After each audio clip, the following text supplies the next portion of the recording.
Hi all the viewers, welcome back to my channel. And last video I talked about माँ कामाख्या. माँ कामाख्या का मंदिर कहाँ है और इनका क्या सिग्निफिकेंस है, हमने इस बारे में बात की थी. और इस वीडियो में मैं बताऊंगी कि आपके हॉरोस्कोप में जो भी ग्रह हैं, जो भी प्लेसमेंट हैं, जो बुरी प्लेसमेंट्स हैं स्पेशली, उनसे हम कैसे टैकल कर सकते हैं, और वो भी माँ कामाख्या की पूजा से. तो सबसे पहले मैं ये बताना चाहती हूँ कि जो माँ कामाख्या का टेम्पल है उसमें 10 महाविद्या के मंदिर भी हैं. माँ कामाख्या के मंदिर में जो 10 महाविद्यास का मंदिर है वहाँ पे बहुत ही विधि से नवग्रह पूजन करवाया जाता है, जिससे आपके ग्रहों की जो भी बैड प्लेसमेंट्स हैं, आपके हॉरोस्कोप में जो भी दोष हैं, उनका निवारण हो जाता है, उनकी काफ़ी हद तक हीलिंग हो जाती है. Now the question is which houses of our horoscope it effects. तो इसमें सबसे पहला जो घर आता है वो आता है हमारा लग्न. लग्न होता है हमारे हॉरोस्कोप का जो पहला घर होता है. हमारा जो लग्न चार्ट है, the very basic chart in our horoscope, उसमें जो फर्स्ट हाउस होता है उसको हम बोलते हैं लग्न. और लग्न बहुत ही ज़्यादा रिस्पॉन्सिबल होता है हमारी होल लाइफ के लिए. बाकी वाले हाउसेस आपको कैसा इफ़ेक्ट करेंगे ये पूरा ही लग्न पे डिपेंडेंट होता है. और लग्न रिप्रेजेंट्स योर पर्सनालिटी, लग्न represents your physical body. And as I told you, Ma Kamakhya is a goddess of fertility. Ma Kamakhya is the goddess of menstruation. So these are the basic processes which are responsible for your physical. So जो माँ कामाख्या की पूजा है, जो माँ कामाख्या का मंत्र जाप है, मंत्र मैं आपको वीडियो के एंड में बताऊंगी. वो जाप जो है उससे हम अपने जो फर्स्ट हाउस है, यानी जो हमारा लग्न है, जो बहुत इंपॉर्टेंट है हमारे पूरे हॉरोस्कोप में, उसके जो भी इल इफेक्ट्स हैं, उसके जो भी मैलिफिक इफेक्ट्स हैं, उनको हील कर सकते हैं.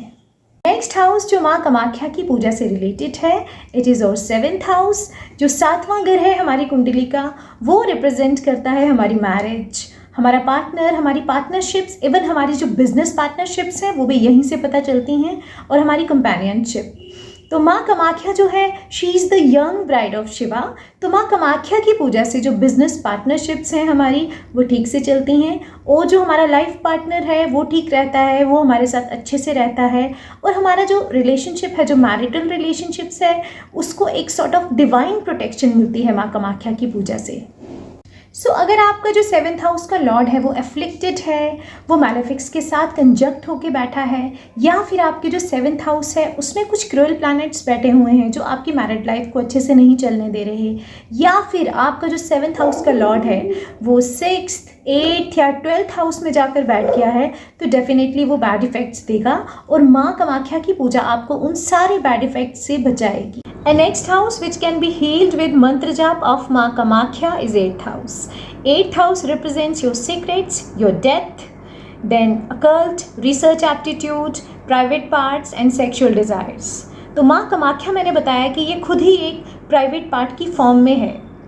तो माँ कामाख्या की पूजा से आप अनटाइमली डेथ से बच सकते हैं, या और भी जो 8th हाउस की एफ्लिक्शंस है ना, उनसे आप बच सकते हैं. जैसे किसी को नशे की आदत है, कोई ऑब्सेशंस हो चुके हैं, किसी को किसी भी तरह का नशा है, उससे आप निजात पा सकते हैं. जो लोग अकल्ट में बहुत ज़्यादा इंटरेस्ट रखते हैं, जैसे एस्ट्रोलॉजी में बहुत इंटरेस्ट है किसी को, देन विच क्राफ्ट में किसी को इंटरेस्ट है, या किसी और तरह की गूढ़ विद्याओं में कोई रुचि रखता है, तो उसके लिए माँ कामाख्या की पूजा बहुत ही अच्छी पूजा है. क्योंकि सबसे ज़्यादा जो अकल्ट प्रैक्टिस होता है, जो जादू तंत्र मंत्र है, जो प्रैक्टिस होता है, वो माँ कामाख्या के मंदिर में ही किया जाता है. और माँ की पूजा से इन लोगों को जो विद्या है वो अपनी सिद्ध होती है, और विद्या सिद्ध होने से उनकी इंट्यूशन तेज़ हो जाती है, और आने वाली बात का, चाहे वो अच्छी बात है या बुरी बात है, उसका पूर्वाभास हो जाता है. Last house in this regard is 12th house.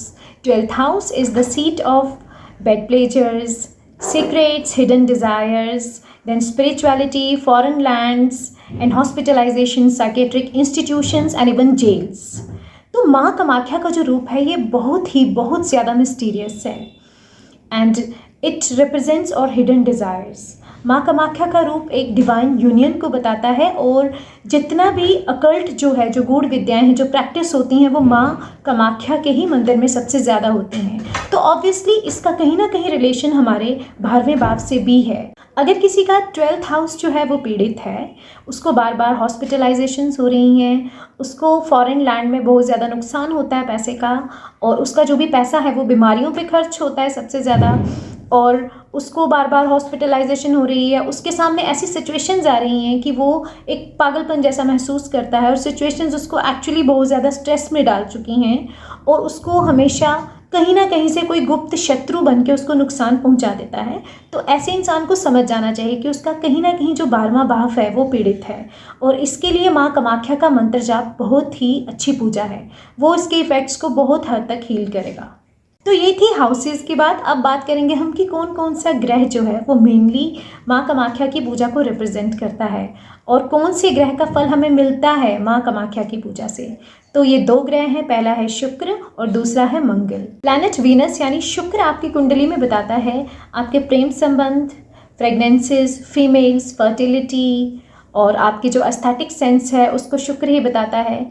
तो अगर आप माँ कामाख्या की पूजा करते हैं और जैसा मैंने बताया कि माँ कामाख्या जो है वो डिवाइन फेमिनिन एनर्जी है और ये गॉडेस ऑफ फर्टिलिटी है, तो माँ कामाख्या के मंत्र जाप से आपका शुक्र जो है वो स्ट्रेंथन होता है और इससे जो शुक्र की ऊर्जा है, जो भी शुक्र की एनर्जी है वो पॉजिटिव डायरेक्शन में यूटिलाइज होती है। सी इफ़ शुक्र गिव्स यू ब्यूटी, अगर शुक्र आपको खूबसूरती दे रहा है, आपको एस्थेटिक सेंस दे रहा है, आपको प्रेगनेंसीज के लिए प्यार दे रहा है, तो यही शुक्र आपको डेविएट भी कर सकता है। और माँ कामाख्या की पूजा से क्या होगा कि जो शुक्र की एनर्जी आपको डेविएट कर रही है, डेविएशन की तरफ लेके जा रही है, वो कंटेन हो जाएगी, वो कंट्रोल होगी और इससे आप अपने शुक्र का जो असर है, जो शुक्र की एनर्जी है, उसको अपने लव रिलेशनशिप्स में यूटिलाइज कर सकेंगे और ये आपको क्रिएटिव भी बनाता है और इसलिए आप शुक्र की जो एनर्जी है सारी की सारी वो अपनी क्रिएटिविटी में, कहीं आर्ट एंड लिटरेचर में भी लगाने में सक्षम हो जाए। सो नेक्स्ट प्लैनेट जो रिलेटेड है माँ कामाख्या के मंत्र से वो है मार्स। मंगल जो है that is blood inside us, Mars is of red colour और जो भी हमें एनर्जी है अपनी सोच को एक्शन में बदलने की वो हमें मार्स देता है। और अगर किसी का मार्स एफ्लिक्टेड है तो वो इंसान हमेशा अपनी एनर्जी किसी ना किसी ऐसी चीज़ में वेस्ट करेगा जो उसके काम नहीं आएगी।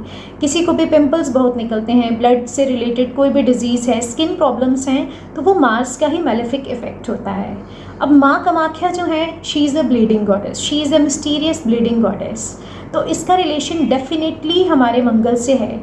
अगर हम माँ कामाख्या का मंत्र जाप करते हैं तो जो भी मैंने आपको प्रॉब्लम्स कही जो मार्स की वजह से होती हैं, एनर्जी को यूटिलाइज नहीं कर पाना, देन कोई स्किन से रिलेटेड एलिमेंट्स होना बहुत ज़्यादा, ब्लड से रिलेटेड कोई भी और डिजीज़ है, तो इन चीज़ों को हम काफ़ी हद तक हील कर सकते हैं। तो अब मैं बताऊँगी माँ कामाख्या का मंत्र। ये इस तरह से है, प्लीज़ लिसन केयरफुली। क्लीं क्लीं कामाख्या क्लीं क्लीं नमः, क्लीं क्लीं कामाख्या क्लीं क्लीं नमः। और एक बात का हमेशा ध्यान रखें कि जो कोई भी आप मंत्र करते हैं उसका उच्चारण जो है वो हमेशा सही होना चाहिए। जो प्रोनाउंसिएशन ऑफ वर्ड्स है वो ज़रा यहाँ से वहाँ हो जाएगा तो उस शब्द की पूरी जो एनर्जी है वो चेंज हो जाएगी। आप क्लींग नहीं बोल सकते क्लीम की जगह, इस चीज़ का हमेशा ध्यान रखें क्योंकि वो उसका जो पूरा मीनिंग है, उसका जो पूरा इन्फ्लुएंस है ना, वो चेंज हो जाएगा उससे। और कई बार हमें मंत्र जाप से फ़ायदे की बजाय नुकसान ज़्यादा होने लगते हैं। वो इसी वजह से होते हैं कि कहीं ना कहीं हम विधि में कोई त्रुटि रख देते हैं या फिर हमारे उच्चारण में कोई ना कोई कमी रह जाती है। ये वीडियो था माँ कामाख्या के बारे में, माँ कामाख्या की पूजा कैसे हमारी हॉरोस्कोप एफ्लिक्शंस को दूर कर सकती है।